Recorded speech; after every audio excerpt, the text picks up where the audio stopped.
తాకట్టులో ఉన్న బంగారాన్ని విడిపించి కొనబడును. మీ బంగారాన్ని బాబీ గోల్డ్ బయర్స్ అదే రోజు ఆన్లైన్ ధరకు కొని అప్పటికప్పుడే డబ్బులు ఇవ్వబడును. Contact number 7093169898. Hi viewers, welcome to ఆదన్ మరొకడం. నేను మీ ప్రసాద్. రేవంత్ స్విగ్గీ జొమాటో అయితే మరి జగన్ ఏంటి? విషయం ఏంటి అంటే రేవంత్ రెడ్డి గారు సామాన్యమైన వ్యక్తి కాదండి. తెలంగాణ రాష్ట్ర ముఖ్యమంత్రి.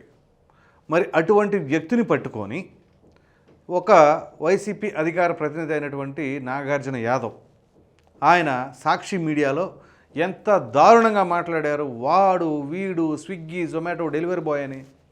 సరే, ఇక్కడ కొన్ని కీలకమైన అంశాలు పరిశీలిద్దాం. స్విగ్గీ జొమాటో డెలివరీ బాయ్స్ ఎవరు? సాధారణంగా అది పార్ట్ టైం జాబ్గా చేసేవాళ్ళు. అంటే అదేం దొంగతనం కాదుగా, వ్యభిచారం కాదుగా, అక్రమంగా సంపాదించే సంపాదన కాదుగా. వాళ్ళు కష్టపడి డోర్ డెలివరీ చేసి ఆ యొక్క ఫుడ్ని వాళ్ళు టిప్ ఏదైనా 10 రూపాయలు 20 రూపాయలు ఇస్తే తీసుకుంటారు. లేదంటే వాళ్ళకి ఏదైతే ఆ యొక్క డెలివరీ ఛార్జెస్ ద్వారా వస్తాయో అది వాళ్ళ కష్టార్జితం. పైగా మీరు గమనిస్తే దాదాపు 70 నుంచి 80% మంది హైలీ ఎడ్యుకేటెడ్ పిల్లలే ఉంటారు. దానికి గల కారణం ఏంటి అంటే ఏదైతే ఉపాధికి సంబంధించిన వ్యవహారం. పాపం వాళ్ళు ఉన్నత చదువులు చదివి అక్కడ వాళ్ళకి ఉద్యోగాలు దొరక్క ఏదో ఒకటి ముందు బ్రతుకు తెరువు కోసం ఉన్న ఇంట్లో వాళ్ళ మీద ఆధారపడకుండా అని చెప్పేసి స్విగ్గీ అనో, జొమాటో అనో, ఓలా అనో, ర్యాపిడో అనో అలా అనేక రకాలుగా వాళ్ళు స్వయం ఉపాధి, అది వాళ్ళ సొంతగా సంపాదించుకుందామని చెప్పేసి ఎవరి మీద ఆధారపడకుండా వాళ్ళ కాళ్ళ మీద వాళ్ళు నిలబడాలి అనే దృఢ సంకల్పంతో చేసుకుంటూ ఉంటారు. చాలామందిని నేను గమనించాను. స్విగ్గీ జొమాటోల్లో కావచ్చు, ర్యాపిడోస్లో కావచ్చు, యువత హైలీ ఎడ్యుకేటెడ్. బీటెక్ చేసిన వాళ్ళు ఉన్నారు, ఎంటెక్ చేసిన వాళ్ళు ఉన్నారు, ఎంబీఏలు చదివిన వాళ్ళు ఉన్నారు. సరైన జాబ్ కోసం వెతుకులాడుతా మరి అటువంటి వారిని పట్టుకొని అంటే ఏదో చీప్గా తీసేసే వాళ్ళలాగా వాళ్ళతో పోలుస్తూ ఏంటి ఒకటి. పైగా వాళ్ళేం సామాన్యమైన వ్యక్తులేం కాదండి. ఆ స్విగ్గీ జొమాటో అంటే ఇదే జొమాటో స్టార్ట్ చేసిన వాళ్ళు కూడా ఒకప్పుడు కొంతమంది యువకులే. సో ఇవాళ వాళ్ళు ఏ విధంగా పడగలెత్తారు బిజినెస్ పరంగా. సో అట్లా స్విగ్గీ జొమాటోలతో డెలివరీ బాయ్ వాడు వీడు అని చెప్పేసి అంటే వాళ్ళని కించపరిచినట్లు కాదా? వాళ్ళ మనోభావాలు దెబ్బతినవా? వాళ్ళు ఏ విధంగా మాట్లాడతారు? అసలు వాళ్ళకి ఆ పరిస్థితి కల్పించింది ఎవరు? ప్రభుత్వం కాదా? సరైన పెట్టుబడిదారులను తీసుకొచ్చి పరిశ్రమలు స్థాపిస్తే వాళ్ళకి ఉద్యోగాలు వస్తాయి కదా. ప్రభుత్వ ఉద్యోగాల విషయం పక్కన పెట్టండి, కనీసం పెట్టుబడిదారులను తీసుకొస్తే వాళ్ళు ఉద్యోగాలు చేసుకుంటారుగా, ఉపాధి వస్తుందిగా. మరి దానికి ప్రభుత్వమేగా కారణం. పైగా ఇక్కడ ఈ వ్యాఖ్య చేసింది ఎవరు? అధికార పార్టీకి సంబంధించిన వారు గతంలో. ఇప్పుడంటే ప్రతిపక్షం కూడా లేదనుకోండి. పోనీ వీళ్ళు అధికారంలో ఉన్నప్పుడు ఆంధ్రప్రదేశ్లో ఎంతమందికి ఉపాధి లభించింది? స్విగ్గీ జొమాటోలు ఆ డెలివరీ చేసుకుంటే ఎంతమంది ఉన్నారు? మరి దీని అంతటికి కారణం ఎవరు? జగన్మోహన్ రెడ్డి గారి హయాంలో ఎంతోమంది చదువుకున్నారు. ఇదిగో విద్యకు అంత పెట్టావు, ఇంత పెట్టావు, ఇంత కేటాయించావు, ఇంత బడ్జెట్ అని చెప్పేసి అన్నారు. మరి ఆ పాస్ అయిన గ్రాడ్యుయేట్స్ కావచ్చు, పోస్ట్ గ్రాడ్యుయేట్స్ కావచ్చు, వాళ్ళకి ఏమైనా ఉపాధి లభించిందా? ప్రభుత్వం ఏమైనా చూపించిందా? పోనీ ప్రత్యామ్నాయంగా ఒక కార్పొరేట్ సంస్థలను, ప్రైవేట్ సంస్థలను తీసుకురాగలిగిందా? అవి ఏమీ తీసుకురాలా. చదివిన వాళ్ళు చదివినట్టు, పాస్ అయిన వాళ్ళు పాస్ అయినట్టు పక్క రాష్ట్రాలు దారి పట్టారు. చివరికి వాళ్ళకి ఉద్యోగాలు దొరకపోతే అటువంటి క్రమంలో ఈ విధంగా స్విగ్గీ జొమాటోలు చేసుకుంటుంటే అది కూడా పెద్ద క్రైమ్ లాగా చెప్తా ఉన్నారు. సో వాళ్ళు పాపం ఎంతమందికి ఇప్పుడు ఉదాహరణకి హైదరాబాద్లోనే తీసుకుందాం. ఎంతోమంది middle class families wife and husband సంపాదించకపోతే కుటుంబం పోషించుకోలేము, మన బ్రతుకు బండి నడవదు అనే పరిస్థితుల్లో తెల్లారు లెగిస్తే పిల్లల్ని స్కూల్కి పంపించేసి హడావుడిగా వాళ్ళు క్యారేజీలు కట్టుకుని వెళ్ళిపోతారు. తిరిగి వచ్చిన తర్వాత ఇంటికాడ వంట చేసుకునేంత టైము ఓపిక ఉండక ఏదైనా ఆర్డర్లు పెట్టుకుంటారు.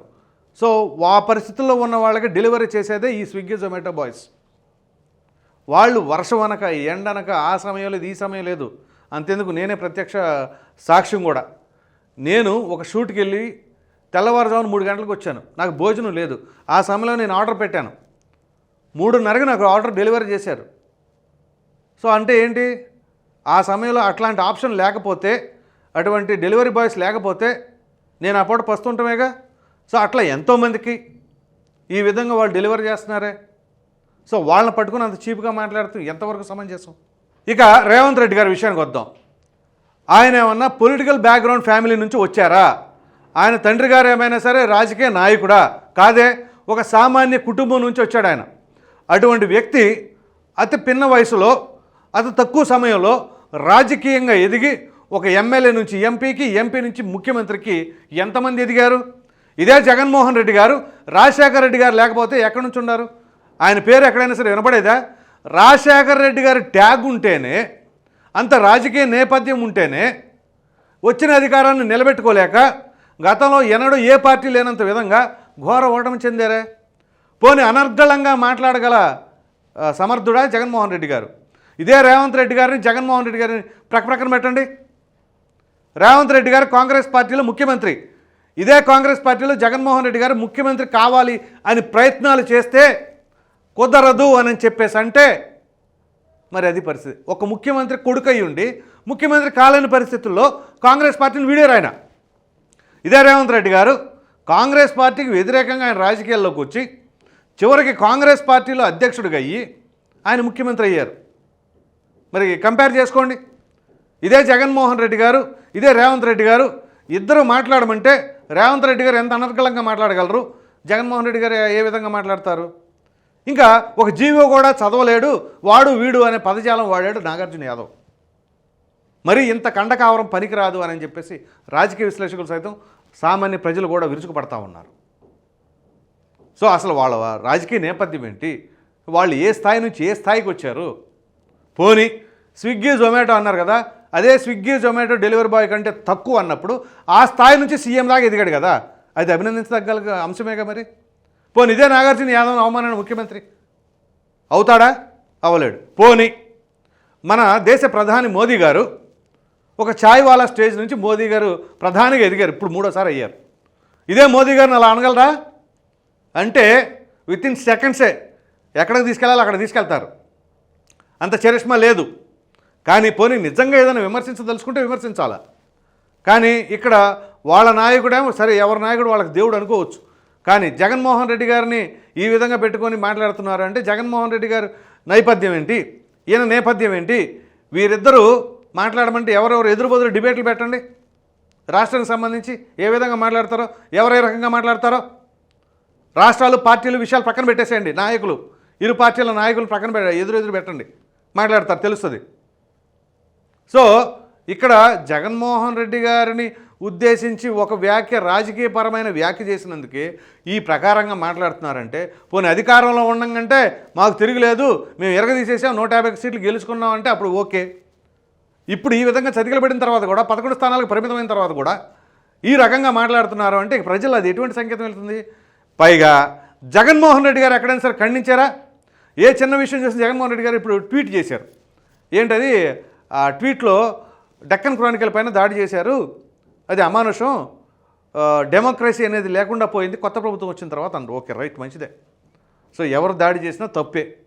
తెలుగుదేశం పార్టీ నాయకులు డెక్కన్ క్రానికల్ పైన వాళ్ళు వేసిన ఆర్టికల్లు ఒకవేళ ఫేక్ అయినా ఏదైనా కానీ ఆ విధంగా దాడి చేయడం అనేది రాంగ్.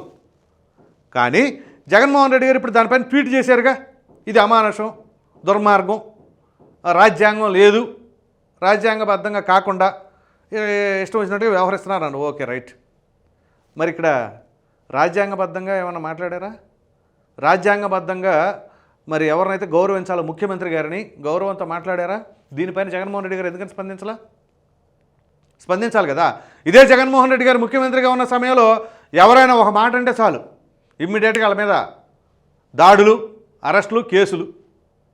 ఇంకా మళ్ళీ పైగా కొంతమంది ప్రైవేట్ సైన్యం ఉంటారు, వాళ్ళు వీడియోలు ఏమనుకుంటున్నారు, నరికేస్తాం, పొడి చేస్తాం, మీ ఇంటికి వచ్చేస్తామని. మరి ఇప్పుడు రేవంత్ రెడ్డి గారు కానీ ఇంకెవరైనా కానీ ఆ విధంగా రేవంత్ రెడ్డి గారి తరపున ఎవరైనా సరే అంత అసభ్యపరంగా కానీ అంత దుర్మార్గంగా కానీ మాట్లాడారా? అక్కడ మరి ఆ నాగార్జున యాదవ్ అనే వ్యక్తి ఆ పార్టీ అధికార ప్రతినిధి ఎలా అయ్యాడో, పోనీ ఎలా చేస్తున్నారో అది వాళ్ళ ఇష్టం.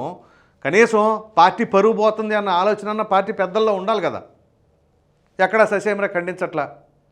పోనీ అదేమన్నా పదవుల కోసం ఏదైనా ఆశించి జగన్మోహన్ రెడ్డి గారి దృష్టిలో పడాలి అనే ఉద్దేశంపైనే ఈ విధంగా మాట్లాడితే మనం కొంచెం మంచి పొజిషన్ ఇస్తారు, ఒక నియోజకవర్గానికి ఇన్ఛార్జో లేకపోతే ఒక జిల్లాకి ఇన్ఛార్జ్ ఇస్తారా అని చెప్పేసి ఆయన ఏమైనా తపన పడుతున్నారా? ఆ తపన పడుతుంది అసలు పార్టీ పరిస్థితే అంతంత మాత్రంగా ఉంది కదా. సో దీనిని బట్టి చూస్తుంటే ఇప్పుడు రేవంత్ రెడ్డి గారిని ఆ స్థాయిలో అన్నప్పుడు మరి జగన్మోహన్ రెడ్డి గారి పరిస్థితి ఏంటి? ఒకసారి రాజశేఖర రెడ్డి గారిని ప్రక్కన పెట్టి జగన్మోహన్ రెడ్డి గారిని మాత్రమే చూడండి, ఆ పరిస్థితి ఏంటో అర్థమవుతుంది. సో జగన్మోహన్ రెడ్డి గారు అంటే రాజశేఖర రెడ్డి గారి బిడ్డే. ఇప్పటికీ ఆ వైఎస్ఆర్ అనే ట్యాగ్ ఉంటుంది, అది లేకుండా జగన్మోహన్ రెడ్డి గారికి ఏమీ లేదు. సో ఇటువంటి తరుణంలో ఇంకా జగన్మోహన్ రెడ్డి గారిని మరి ప్రజలు ఏ విధంగా నమ్మారు ఏంటి, మంచి చేస్తేనే మీరు నాకు ఓటేయండి అని చెప్పేసి అడిగిన ఏకైక మగాడు, ఏకైక సింహం జగన్మోహన్ రెడ్డి గారు అని చెప్పేసిన వైసీపీ నాయకులు ఇవాళ మరి ఫలితాలు వచ్చిన తర్వాత ఊహించని ఫలితాలు వచ్చినాయి, మేము ఎప్పుడు ఎక్స్పెక్ట్ చేయలేదు అని అంటే సామాన్య ప్రజలు కూడా ఎక్స్పెక్ట్ చేశారు. మరి మీరు రాజకీయ నేపథ్యం ఉండి ఏ విధానంలో ఉన్నారో కానీ మొత్తానికి ఇక్కడ చివరికి ఏదో కింద పడినా కానీ మాదే పై చేయనే రీతిలో ఓ పక్కన ఓడిపోయినా కానీ మా మీద వ్యతిరేకత లేదు కానీ ఓడిపోయాం, సంబంధం ఉండదు. వ్యతిరేకత లేకుండా ఓడిపోవటం ఎట కుదురుతుంది? మేము మంచి చేసాం కానీ ఓడిపోయాం, ఇలా ఉంటాయి అన్నమాట.